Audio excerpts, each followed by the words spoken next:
All right, I'm going to go ahead and get started. Can everybody hear me? Yeah, no problems? All right. This talk is real-time steganography with RTP. I'm Druid, founder of Computer Academic Underground. HD and I co-founded the Austin Hackers Association, and I'm currently employed by Tipping Point DV Labs doing VoIP security research.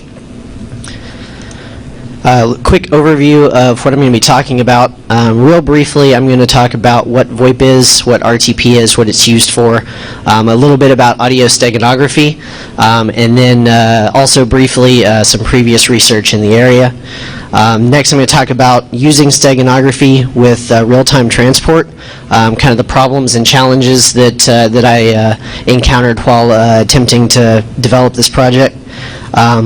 After that, I'm going to speak about my implementation, which is called SteganRTP.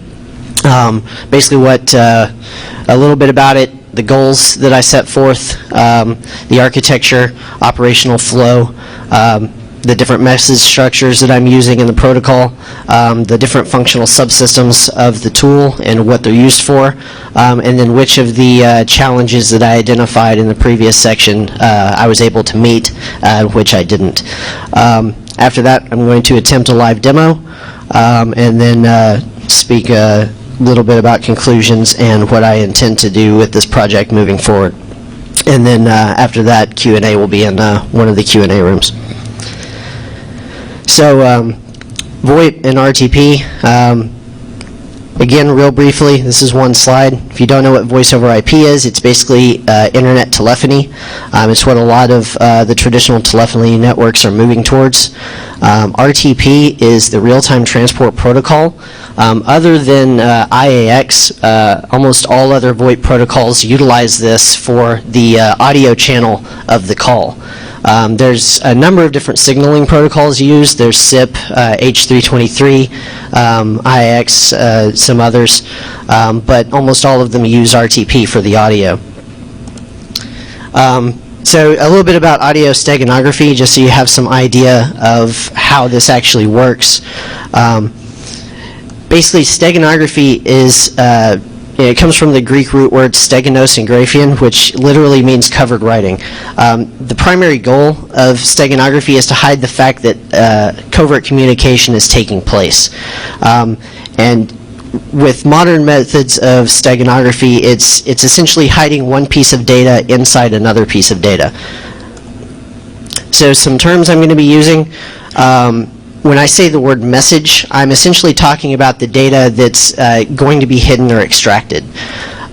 Cover medium is the medium in which data is going to be hidden. It's also sometimes referred to as the cover image, cover audio, whatever the type of cover medium is. Stego medium is a medium in which data is already hidden. And redundant bits are essentially bits of data in the cover medium that you can manipulate and modify that won't compromise the medium's perceptible integrity. Specifically with audio, that's things you can change to where the human ear will still hear the same audio, but it's digitally different. Two different types of covert channels are the primary types of steganography used. There's storage-based, which is essentially data that's embedded into a static cover medium like an image or an MP3 file or something like that, and you extract it from that static piece of data. Essentially, that covert channel is persistent. You can embed the data 5 years ago and extract it now, and the data will still be there. You also have timing-based covert channels, which are essentially signals that are sent by modulating the behavior of either the environment that the system is running in or of the tool itself. And that type of communication is transient. A good example of this is producing a load that changes the CPU response time. So if you have a very quick CPU response time, you might interpret that as a 0, and if it's above a certain threshold, you might interpret that as a 1. By modulating your application's behavior, you can signal that data to an observing process or application. Digitally embedding a message in a cover medium generally involves two basic steps. You're going to identify the redundant bits of the cover medium, and then you're going to decide which of those you want to use and manipulate them to embed your data. Usually you can get away with using the least significant bit of cover medium's word value size. Sometimes, depending on the type of cover medium, you can get away with using 2 or even 3 of the least significant bits.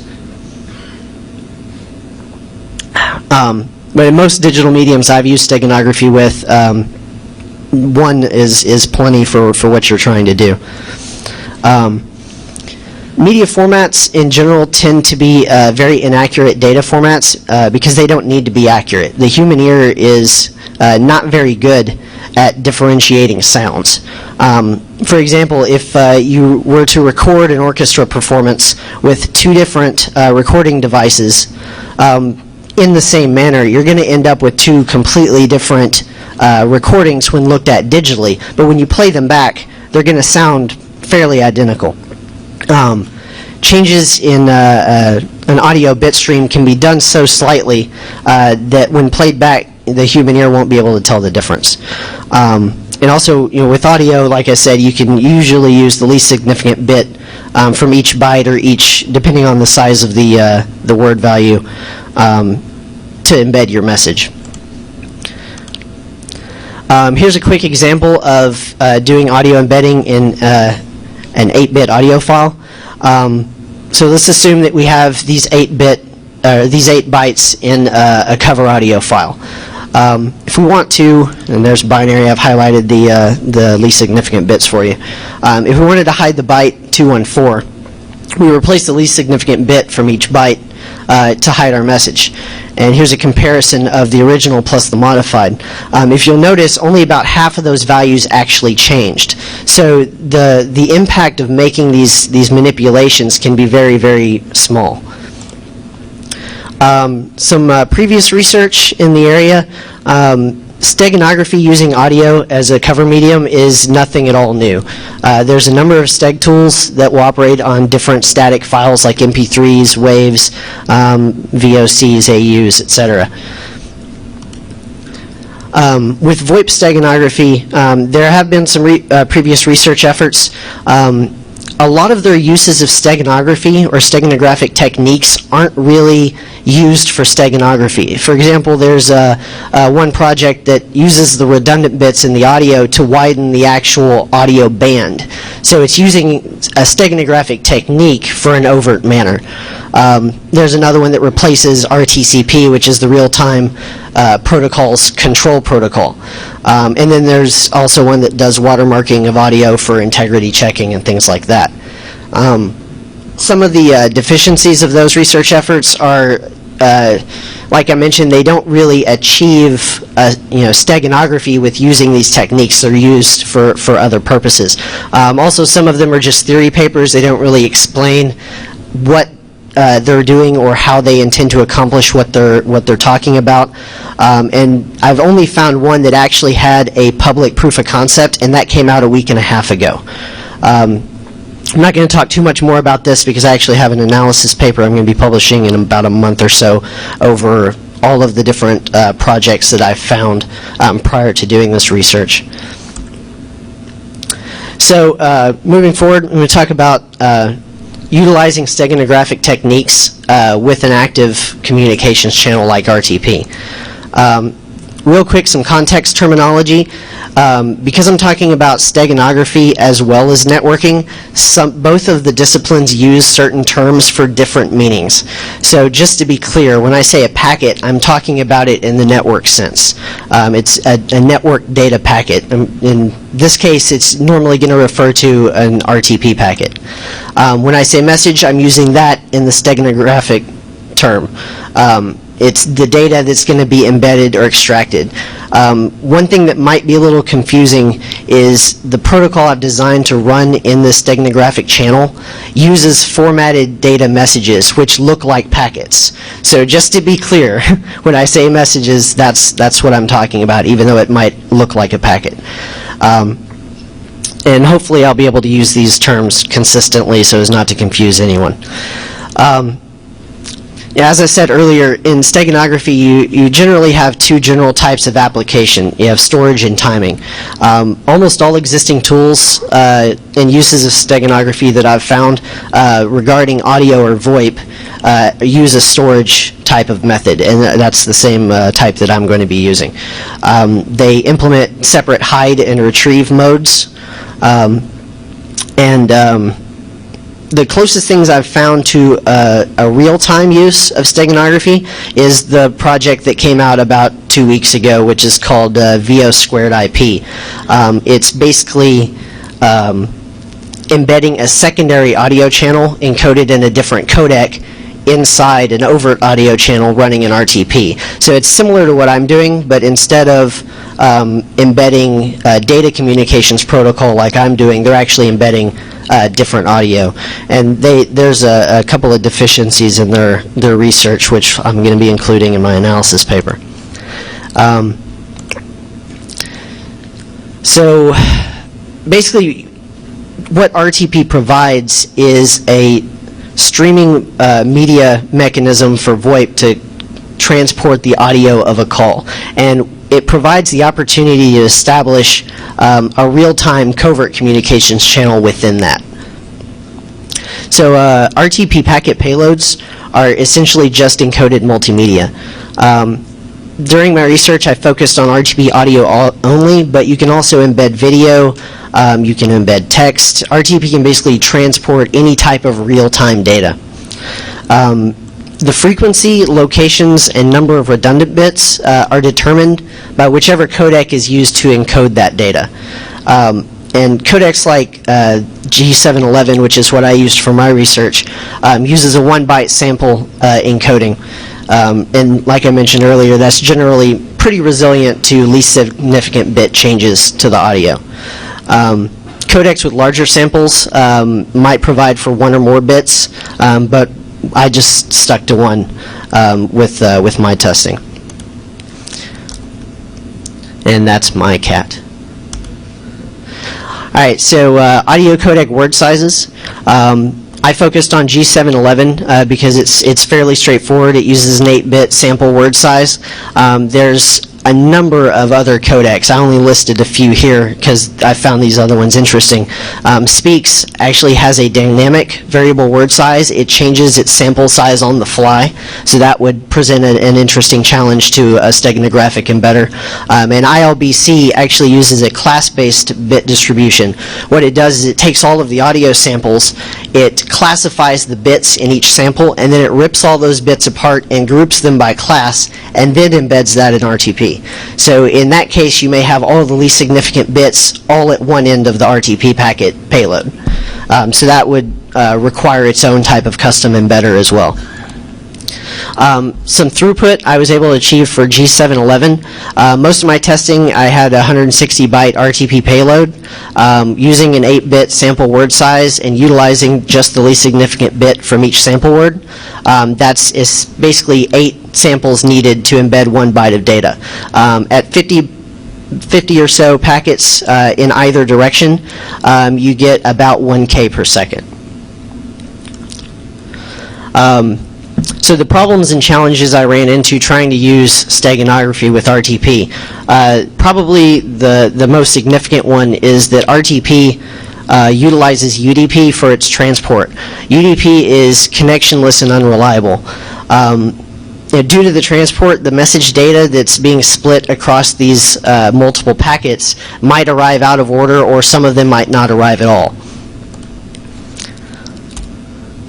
So next one was cover medium size limitations. As I showed you a minute ago with how much data could actually be embedded, using fairly small streaming type packets, there's not a whole lot of room to work with when you're only using a single bit out of each sample. So when I use the Rtp payload for a steganographic purpose, the data is inevitably going to be split across multiple packets. So we need to have some mechanism for reassembling them on the receiving system. Next is latency. RTP is extremely sensitive to network latency and quality of service issues. When we're taking these packets in, and we may need to manipulate them or not before sending them on, we can't hold on to them for too long, or we're going to start affecting the covert nature of the communications. It's going to be audibly noticeable to a user in their user experience if we're messing with the RTP stream too much. So another thing about RTP is that it essentially sets up two packet streams for a call, one in either direction. And when you start adding conferencing and things like that, you get more. But between two parties, you basically have one RTP stream going in one direction and one going in the other. The challenge there is that you need to be able to correlate those so that you can hook into the correct streams and make sure your communication is going to the correct places. Another challenge is compressed audio. These codecs can be compressed in the payload. So to successfully embed into a compressed payload, you would essentially have to uncompress, add your information, recompress, and then repackage that and send it on, or skip those packets entirely if there's only certain ones that are being compressed. You also have to deal with media gateway audio modifications.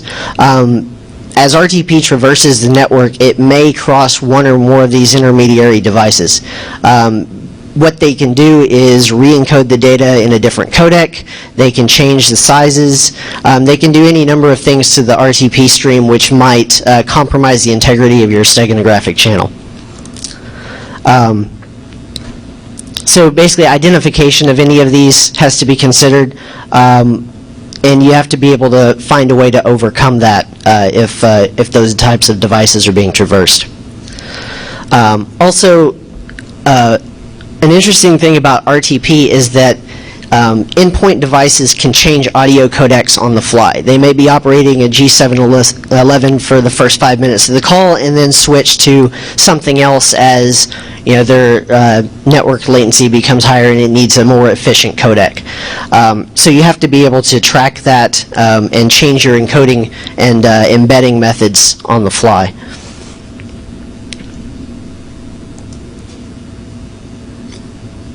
All right, so now I'm going to talk about my particular implementation.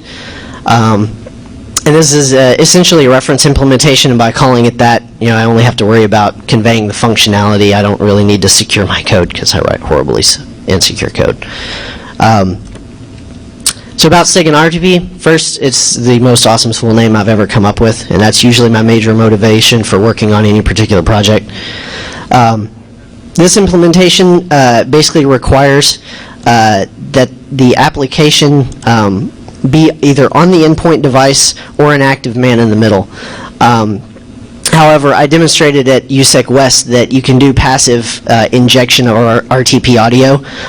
In this case, it would be exactly the same if you wanted to do a passive type injection, but I haven't implemented that in my particular tool. Right now it runs on Linux. It uses a Windows curses interface. And for receiving, it only has to be able to observe the inbound RTP stream. It doesn't actually have to be man in the middle or anything like that, as it does for the outbound RTP stream. So you can pair it with ARP poisoning, ARP spoof, something like that to achieve that type of architecture. My first goal is I obviously wanted to achieve steganography, hide the fact that there's a covert communication taking place. I wanted to have a full duplex communications channel so that I could be sending data in both directions at the same time. I wanted to compensate for UDP's unreliableness.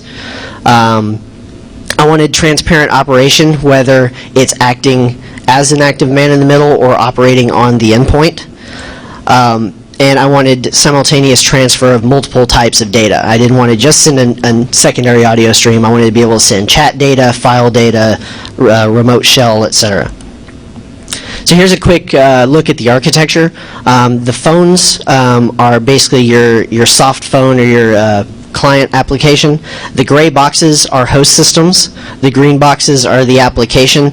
And as you can see, there's the two RTP streams going in either direction. For the outbound or sending towards the more remote endpoint, the application needs to bridge that stream, and then it needs to be able to observe it coming in the other direction. Here's the man in the middle. It looks almost exactly the same, except that instead of the application running on the endpoint devices or the endpoint hosts, they're out there somewhere along the path that RTP takes. So here's a quick look at the process flow. Basically, the tool initializes, it identifies an RTP session based on some constraints that you give it on the command line. It hooks the packets for those RTP streams. It reads packets. It determines whether that's an inbound or an outbound packet. For inbound, it immediately sends it because we don't need to modify it or do anything else to it. We just need to cache it and look at it after we go ahead and send it along. We extract any potential message data, decrypt that potential message data, and then check an identification checksum. That tells us whether it actually is or is not message data. If it is, we send it to a message handler. For outbound, we check and see if there's any data that we have waiting to go out. If there is, we read it. We create a new stag message for it. We encrypt it, we embed it into the RTP packet, and then we send it on. If there wasn't any data waiting to go out, we just pass the packet unmodified. So identifying an RTP session, I basically use libfindRTP, which is a previous project of mine. It looks, given some constraints, watches the network for RTP sessions, and then it identifies that based on the signaling. So one of its deficiencies is it has to see the beginning of the call in order to work. If you have an active RTP session going, it won't actually identify that.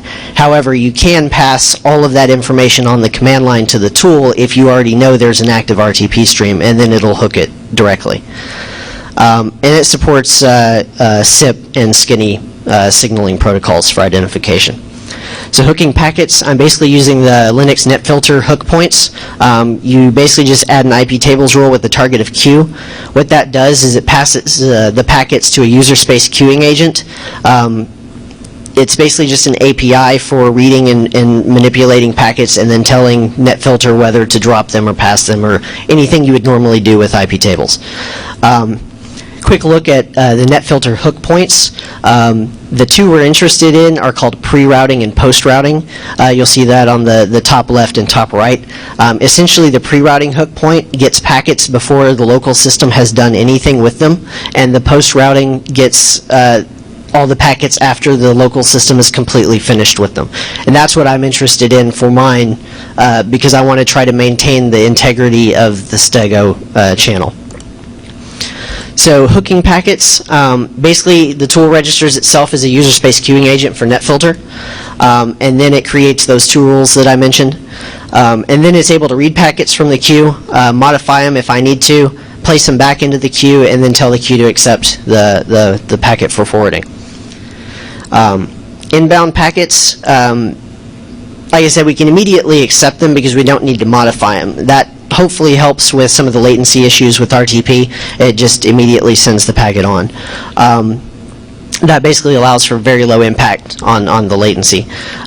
With the copy of the packet, we extract the message, we decrypt the message, we verify if it actually is a message or is just an RTP packet that didn't have anything embedded into it, and then we send the message, if it is valid, to a message handler. For outbound packets, we poll for data that's waiting to go out from the tool. If there isn't any, we immediately send the packet. We create a new message based on the properties of the RTP packet we're going to be embedding into. We read as much of the waiting data as will fit in the message that's going to be embedded. We encrypt it, and then we embed the message into the Rtp payload as cover medium. And then we send it. So some session timeout stuff. If there's no RTP packets seen for the timeout period, it bails and it starts looking for a new session to hook into. The inbound message handler basically receives all valid incoming messages as determined by the main packet system. When it receives a control message, it handles any internal state changes or administrative tasks that might be required. You can see I've got a couple in there like echo request, echo reply, a replay of a missing message, closing files, opening files, things like that. And then it also receives incoming user chat data, receives incoming file data, and receives incoming shell data. So a quick look at packets and messages. I'm not going to go into all of these in detail because it's pretty dry, but here's what an RTP packet looks like. I've highlighted a couple of the fields that we're going to be interested in later. PT is the payload type. That basically tells you what audio codec the payload's encoded with. There's a sequence number, there's a timestamp, and then the RTP payload obviously is what we're interested in. The message format I'm using for my communications protocol, which runs in the steganographic channel, is basically just a checksum ID field. It's 32 bits, a 16-bit sequence number, and then a TLV structure. I tried to keep this header information as short as possible because of the space constraints, while simultaneously trying to pack as much functionality into it as possible. Message header fields, like I said, we have a 32-bit ID. That's basically what we're going to use to identify whether the message is a valid steg message or not, and that is a 32-bit hash of a key hash, which is from user input, and the sequence type and length, which is the remainder of the header. The sequence number is your standard incrementing sequence number. The type tells us what type of steg message is going to be, and the length is the remaining size after the header. Some message types. There's a number of control messages, those echo response, echo replies, echo requests, opening files, close files. Those are all control messages. We also have chat data, file data, and shell input data and output data. Control messages can basically be stacked if they will all fit into a single RTP message or RTP packet, and it's essentially another TLV structure. It's control type, length, and then value. Control types, like I said, we have echo request, echo reply, resending of any types of missing messages, start file, end file for file transfers. Echo request is pretty straightforward. It's a sequence and a payload. Same thing for reply. Resend, we just tell it what message we want resent. Start file, we give it an arbitrary file ID and then the file name. Close file just passes the file ID. Chat data, you can see there's no extra header information. That's determined by the primary steg messages type field. For file data, it's almost the same except we include the file ID, and for shell data, it's determined by the steg messages header. So functional subsystems, basically we have the encryption system. It's not really encryption. Right now I'm just using pseudocrypt with an XOR against a bit pad. I used XOR because it's lightweight. I can implement it quickly. And it uses a SHA-1 hash as its bit pad, which is a hash of password that's supplied to the tool by the user. The XOR operation is begun at an offset into the hash, which is determined by the RTP header fields that I highlighted earlier. Basically, it's a 32-bit hash against the user-supplied key hash, the RTP sequence number, the RTP timestamp, and then we modulus that by 20 to get an offset into the 20-byte pad. The embedding system, right now this only operates on G711 codec. I'm using the common least significant bit embedding method. The properties of the RTP packet tell you what your total available size is for embedding based on the codec and things like that. It's essentially the payload size divided by the word size times 8. Since I'm using a single bit, I need 8 bits to embed 1 byte of data. And the payload size for the steg message is the total available minus the message header length, which earlier was shown in the diagram. The extracting system is basically just a reverse of the embedding function, passed through the crypto function, verification of that ID field to make sure that that's a valid message. The outbound data polling system, I basically implemented it as just a big linked list of file descriptors that may or may not have data waiting to go out. We can poll those, and they're in a particular order for preference. So raw messages will always go out first if there's one waiting to go out. After that, control messages will go out, chat data, input from the remote shell service, output from the local shell service if you're running one, and then individual file transfer data for any number of particular files you may have going. And then, like I said, they're prioritized in that order. The message caching system, all inbound and outbound messages are cached. We need to do that so that if the remote tool requests a resend, we can look it up in the cache and send it along. Also, if we start receiving out-of-order messages, we can cache them, wait for the one we're expecting to come in, and then go back to the cache for the subsequent messages. The challenges met in the time I had up to the conference, up to about 8 p.m. last night, was unreliable transport.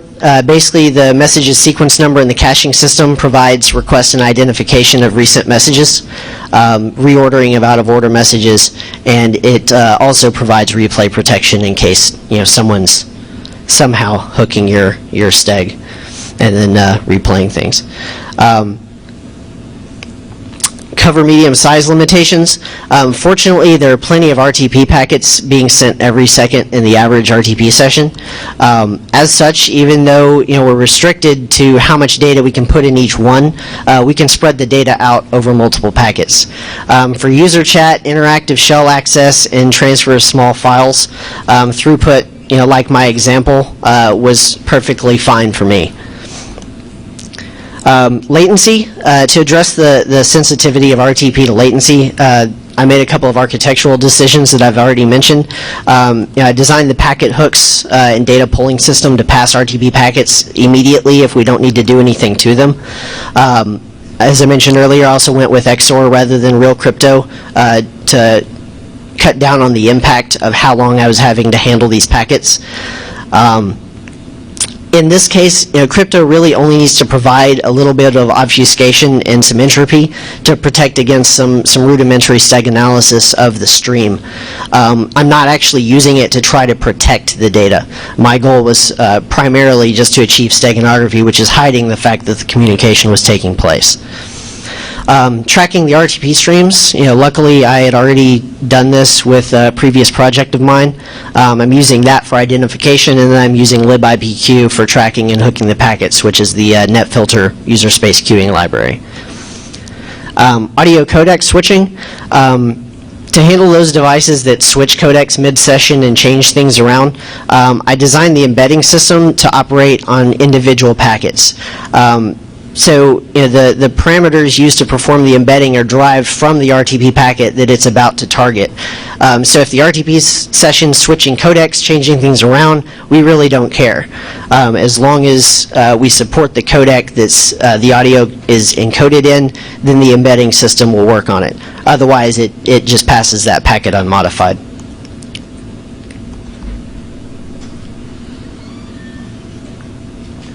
Okay, so now I'm going to attempt to do a live demo. Hopefully it will work. If it crashes all over the place, you can heckle me and laugh. And I need to set up my...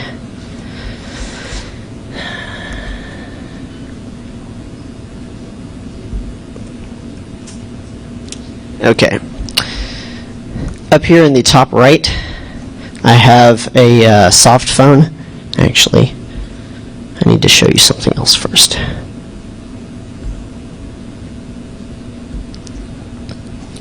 Might help if you had some idea of what I was doing. Here's a quick look at the demo scenario. I'm basically going to be demoing both types of operation, the active man in the middle as well as the application running on the endpoint. And here's what the demo environment looks like. The WinXP host is the laptop I'm running the presentation on. It's going to be running a soft phone, which is the standalone endpoint. The Astra server is going to act as the other endpoint. It's also going to have an instance of the tool running on it. And then the Slackware box is the active man in the middle, which will be running the other instance of the tool and will be ARP poisoning to receive traffic from the other two endpoints. All right, so now I'll switch back.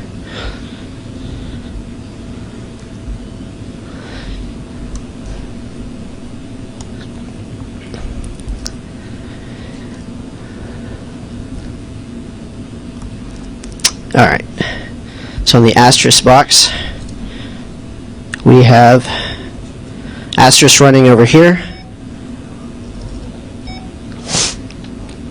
On this one, we're going to run the tool with password of password, and then we're going to be targeting the WinXP box, which is .1, and the -s basically says we're going to run the shell service on this endpoint. And on the man in the middle box, we have ARP spoof running. It's basically spoofing both of the other devices so that it receives all the traffic. And then we're going to run almost the same command over here, except we're going to target the other host system, and we're not going to run the shell service on this side. All right. And then we're going to get some audio data going in one direction from my mic, and then audio in the other direction will be coming from Asterisk. I'm just going to dial into the Asterisk server and let it play the voice prompts for that side of the connection. And hopefully you'll be able to hear this. Although you don't need to really hear the audio too much.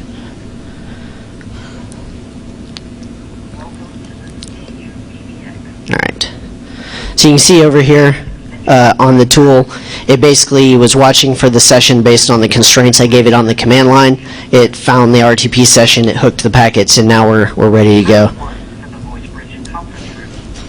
On this side, it'll basically say local, and then whatever you've typed. On the remote side, it'll say remote, and whatever the remote person typed.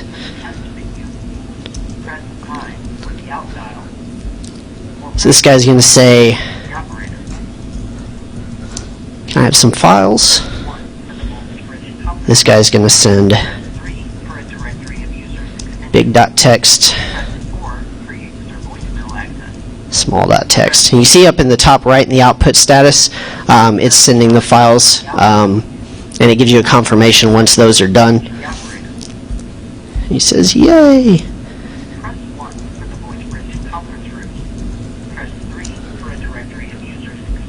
And he's going to request using the shell. That guy says okay. So he issues the /shell command, which will switch from chat mode into shell mode. You see this is basically interfacing with the shell running on the remote side. But does some commands, does whatever he's going to do, switches back to shell mode. Yay. And that's pretty much it for the demo. And it didn't crash. I'm amazed. Basically, if this side shuts down, it'll come back over here, and after about 45 seconds or so, it'll realize it hasn't received any steg messages. It'll start sending echo requests and trying to confirm that the remote side is still there. I'm not going to wait for that because I don't have that much time. But that's basically it for the demo. And essentially all of that data that was going between the two clients was being split up, embedded into the Rtp audio payloads, and then sent across the wire.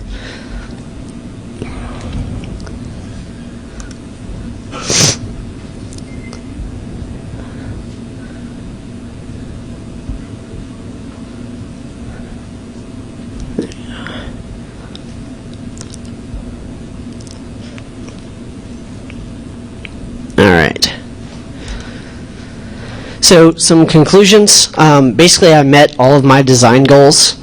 I met most of the challenges that I identified. The two that I didn't tackle were the compressed audio and the media gateway interference. I planned to work on both of those. The compressed audio should be pretty straightforward. You just need to create uncompressing and compressing functions. The media gateway one will probably be a little more difficult. To prevent this type of thing, VoIP deployments should be using SRTP, which is essentially the secure version of real-time transport protocol. It prevents the man-in-the-middle scenario entirely because the contents of the Rtp payloads are encrypted, and you can't really modify them in transit. It'll prevent most of the endpoint type scenarios unless the tool that's doing the steganographic embedding is also part of the soft phone or prior to it actually being put into RTP and encrypted. Future work, I want to improve my G711 codecs embedding algorithm. Right now I'm basically embedding in every single sample word. By doing some silence and voice detection, we can prevent some more rudimentary steg analysis by only embedding into the more random looking data where there's actually speech going on. With G711 in particular, silence is fairly normalized in the encoded data. I want to create embedding algorithms for additional audio codecs. Also want to tackle some video codecs. I plan to replace the encryption system with real crypto rather than XOR. That was kind of just a stopgap proof of concept to get things running. I want to support larger steg messages by adding some fragmentation features. And I want to expand the shell access functionality into a services framework so that you can provide other things than just shell access across the channel. I should have a white paper going into much more excruciating detail than I did here, out sometime in the next month, hopefully before the next uninformed journal goes out. And the source code I uploaded to the SourceForge project page about 2 hours ago. You can go get this right now. There's both the CVS access as well as a packaged release. You can grab either one. But in order to build it, you're going to need libfindRTP, which is also on SourceForge. And I'm going to be taking Q&A in the Q&A room, but I think I have about 5 minutes before I have to do that. So I'll take a few questions here if anyone has any. Yes? On average, how much latency does the Stego add to the normal Rtp? One of the things I'm doing is, like I mentioned, if I don't have to do anything to the packet, I send it on unmodified. That's almost instantaneous. I haven't seen any latency with those. If you're just doing chat, you might have 1 or 2 modified packets every few seconds. Depends on how long it takes you to type in your message and send it along. If you're sending a file, it's modifying things fairly consistently. Using my XOR encryption or pseudo encryption and my current embedding method, I think it was about a millisecond to a millisecond and a half. One of the things I'm going to have to pay real close attention to when I replace the encryption system with real crypto is how much more latency that creates. If it starts to become more noticeable, the steg analysis is going to pick up on that real fast. Right. Yeah, so far I haven't had any problems with jitter or any of the RTP's effects dealing with latency. Anyone else? Yes?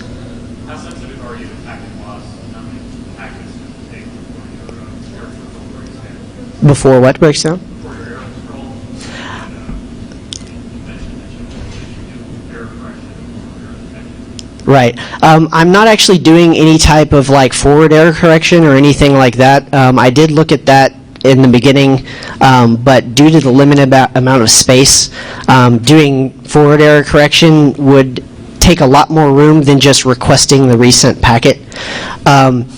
Essentially, the way it works now is if I miss a packet coming in, I start caching other incoming packets until I get the one I'm expecting either by sending a resend request or something like that, and then I immediately go back to the cache, which is much, much faster than waiting for them to come in.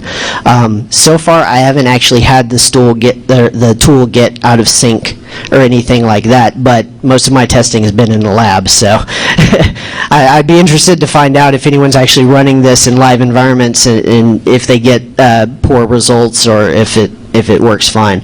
I'm sure my caching system could probably use some improvement, but so far I haven't run into any problems. Yes?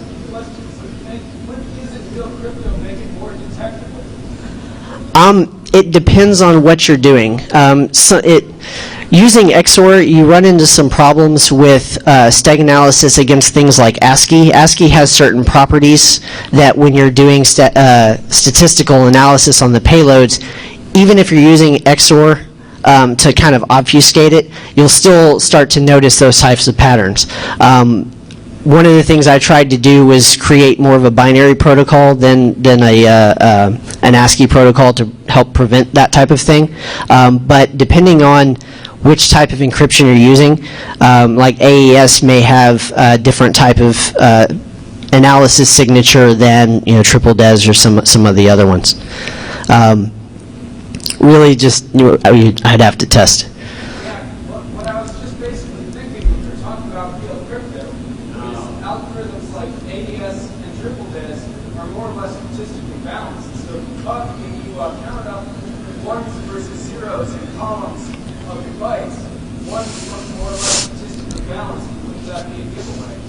It may be. It also kind of depends on the audio codec. Some audio codecs, when it encodes the audio, like I said, with G711, the silence looks fairly normalized. You get a lot of 7Fs, 7Es, FFs, FEs. When you start playing with those particular bytes, it may become more noticeable. That, like I said, it also depends on the codec you're using. Yes?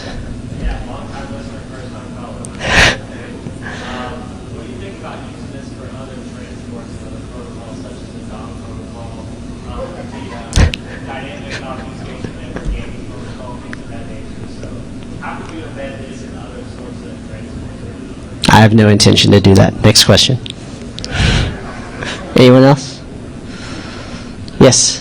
The man-in-the-middle scenario? Yes.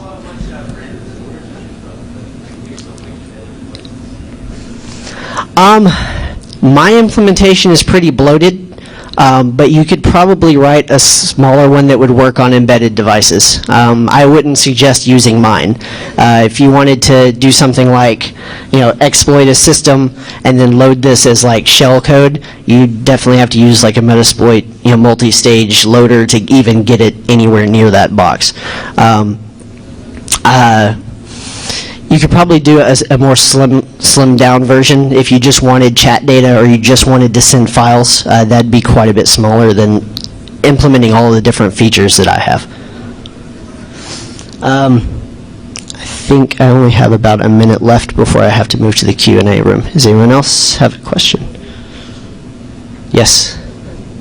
It seems like as long as you're not using a codec that normalizes the silence out, that you should be adding a change bit for the release significant bit for the entire file to keep the latency uniform rather than having it sort of Yes, up and down. that's a good point. I actually am doing that.